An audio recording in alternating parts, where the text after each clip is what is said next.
Assalamualaikum warahmatullahi wabarakatuh.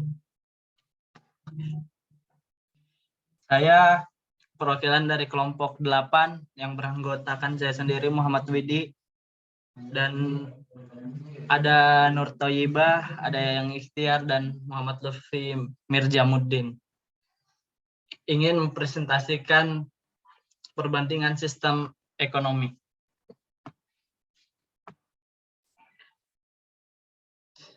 Pengertian sistem ekonomi. Sistem ekonomi adalah keseluruhan tata cara untuk mengordinasikan perilaku masyarakat mencakup produsen, konsumen, pemerintah, bank, dan lainnya dalam menjalankan kegiatan ekonomi baik produksi, distribusi, dan konsumsi maupun investasi yang membentuk suatu kesatuan utuh yang teratur dan dinamis sehingga mampu menghindari kekacauan di bidang ekonomi. Fungsi sistem ekonomi. 1. Mengkoordinasi kegiatan individu dalam suatu perekonomian. 2. Menyediakan dorongan untuk menghasilkan barang atau jasa.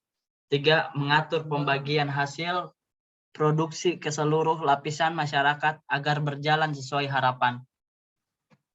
4. Menciptakan mekanisme tertentu agar distribusi barang dan jasa berjalan baik. Tujuan sistem ekonomi. 1. Meningkatkan suatu kemakmuran dan kesejahteraan ekonomi masyarakat. 2. Meratakan suatu distribusi pendapatan di berbagai golongan. 3. Meningkatkan sebuah pertumbuhan dan stabilitas ekonomi. 4. Memperluas sebuah lapangan pekerjaan sehingga dapat mengurangi pengangguran. 5. Menentukan berbagai jenis, jumlah, dan cara untuk teknik menghasilkan produk yang dibutuhkan masyarakat. Baik, selanjutnya akan disampaikan oleh Lutfi.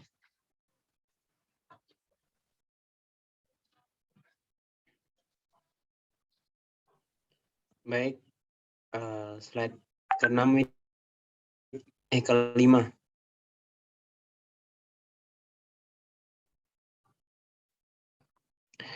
Macam sistem ekonomi. Yang pertama yaitu sistem ekonomi tradisional.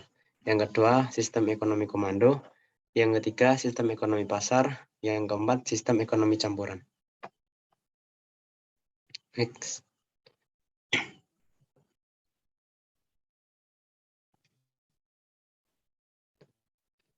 Sistem ekonomi tradisional. Ciri-ciri dari sistem ekonomi tradisional yaitu yang pertama, pembagian pada kerja yang belum jelas, banyak yang tergantung pada sektor pertanian. Yang ketiga, masih terikat pada suatu tradisi dan kurang dinamis. Yang keempat, penggunaan suatu teknologi dalam kegiatan dan produksi masih sangat sederhana. Kekurangan dari sistem ekonomi tradisional yang pertama yaitu pola pikir masyarakat yang secara umum masih statis. Yang kedua, hasil produksi yang terbatas sebab hanya menggantungkan faktor produksi alam dan tenaga kerja secara apa adanya. Yang ketiga, kegiatan ekonomi yang hanya terbatas sebagai pemenuh kebutuhan hidup, bukan peningkat kesejahteraan. Kelebihan sistem ekonomi tradisional. Yang pertama, yaitu belum juga mengenal yang namanya perdagangan. Yang kedua, masih terikat pada suatu tradisi yang berlaku. Yang ketiga, modal yang akan digunakan sedikit jumlahnya. Yang keempat, teknologi suatu produksinya sederhana. Yang kelima, belum mengenal pembagian pada kerja. Selanjutnya akan dibacakan oleh Mbak Thayyibah.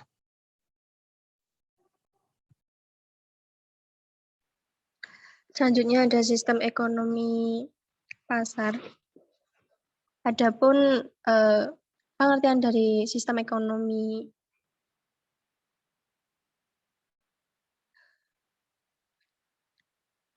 saya ulangi. Yang selanjutnya ada sistem ekonomi komando. Adapun pengertiannya adalah suatu sistem ekonomi di mana pemerintahan yang membuat semua kebijakan yang mencakup produksi, distribusi, dan konsumsi. Dalam sistem ini, kontrol pemerintah sangat tinggi, yaitu mengatur semua aspek kegiatan ekonomi. Ada ciri-cirinya yaitu kegiatan perekonomian dari sebuah produksi, distribusi, dan konsumsi serta harga ditetapkan oleh pemerintah dengan peraturan negara. Yang kedua ada hak milik perorangan atau juga swasta itu tidak diakui sehingga kebebasan individu dalam berusaha itu tidak ada. Yang ketiga, ciri-ciri yang ketiga ada alat-alat pada produksi itu dikuasai oleh negara. Kekurangan dari sistem ekonomi komando. Yang pertama adanya pemangsungan daya kreasi pada masyarakat sehingga hampir semua itu inisiatif inovasi diprakasai oleh pemerintah. Kekurangan yang kedua adanya pasar gelap yang diakibatkan oleh adanya pembatasan yang terlalu ketat oleh pemerintah. Kekurangan yang ketiga adalah anggota masyarakat yang tidak dijamin untuk dapat memilih dan menentukan jenis pekerjaan serta memilih barang konsumsi yang dikehendaki. Selanjutnya ada kelebihan sistem ekonomi komando. Kelebihan yang pertama adalah pemerintah yang lebih mudah dalam mengadakan pengawasan dan pengendalian. Yang kedua ada pemerintah akan bertanggung jawab sepenuhnya terhadap seluruh kegiatan ekonomi. Kemakmuran pada masyarakat itu akan merata dan juga ada perencanaan pada pembangunan itu lebih cepat direalisasikan.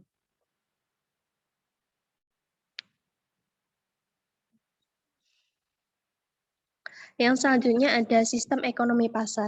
Adapun pengertian dari sistem ekonomi pasar itu sebuah sistem ekonomi yang menetapkan keputusan terkait investasi, produksi, dan distribusi itu dilandaskan pada hubungan antara pemerintahan dan penawaran, yang dilandaskan pada hubungan antara permintaan dan penawaran yang menetapkan harga-harga barang dan jasa. Ciri-ciri dari sistem ekonomi pasar ada pengakuan yang luas dari hak-hak pribadi, kepemilikan berbagai alat-alat produksi di tangan individu, individu yang bebas memilih pekerjaan atau usaha yang dianggap baik baginya, ekonomi yang sudah diatur oleh mekanisme pasar, dan ciri-ciri terakhir adalah pasar yang berfungsi untuk memberikan sinyal produsen kepada konsumen dalam bentuk harga. Ada pun kekurangan sistem ekonomi pasar itu tidak ada persaingan yang sempurna, bahwa tidak ada persaingan sempurna dan persaingan monopolistik. Kekurangan yang kedua ada sistem harga yang gagal mengalokasikan sumber daya secara efisien karena faktor eksternalisasi atau tidak memperhitungkan sebuah tenaga kerja menekan dan lain-lain.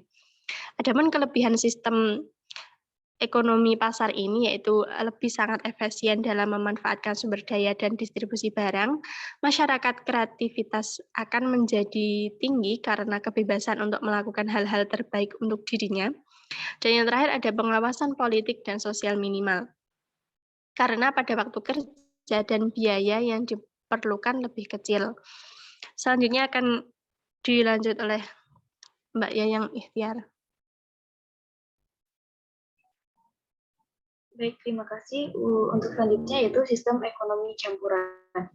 Sistem ekonomi campuran sendiri adalah suatu sistem di mana pihak pemerintah dan swasta saling berkolaborasi dalam menjalankan roda perekonomian di suatu negara. Sistem ini dijuluki sistem campuran karena merupakan kombinasi antara sistem ekonomi liberal atau kapitalis dan sistem ekonomi komando. Adapun ciri-ciri dari sistem ekonomi campuran yaitu yang pertama, pemerintah yang membatasi pihak swasta dalam mengelola sektor tertentu, khususnya bidang-bidang yang menyangkut harkat hidup orang banyak. Yang kedua, pemerintah juga memiliki kewenangan dan turut campur tangan dalam mengatur mekanisme pasar melalui berbagai kebijakan ekonomi. Yang ketiga, pemerintah juga turut campur tangan dalam segala kegiatan perekonomian dengan dapat mengeluarkan berbagai kebijakan ekonomi. Adapun kekurangan dari sistem ekonomi campuran yaitu pemerintah yang mempunyai sebuah peran yang lebih berat dibandingkan dengan swasta. Yang kedua yaitu timbulnya KKN, yaitu korupsi, kolusi, dan nepotisme dalam pemerintahan. Hal ini juga dikarenakan banyaknya sektor-sektor pada produksi yang lebih menguntungkan pihak pemerintah, karena sedikit sekali pada pengawasannya.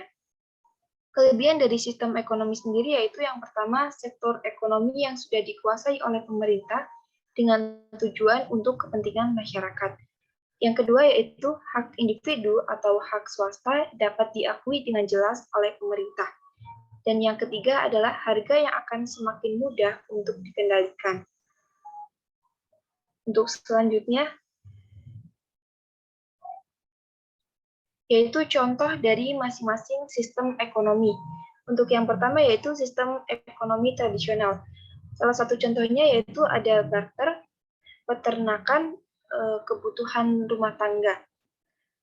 Yang kedua adalah contoh dari sistem ekonomi pasar, yaitu adanya sistem ekonomi Amerika, sistem ekonomi Irlandia, ada juga sistem ekonomi Singapura.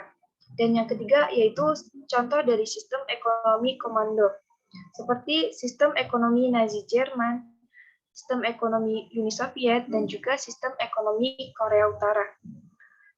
Dan yang keempat ada sistem ekonomi campuran, seperti contohnya yaitu sistem ekonomi yang ada di Mesir, yang kedua sistem ekonomi Australia, dan yang terakhir yaitu sistem ekonomi Prancis. Sekian presentasi dari kami, silakan Mas Widi ditutup.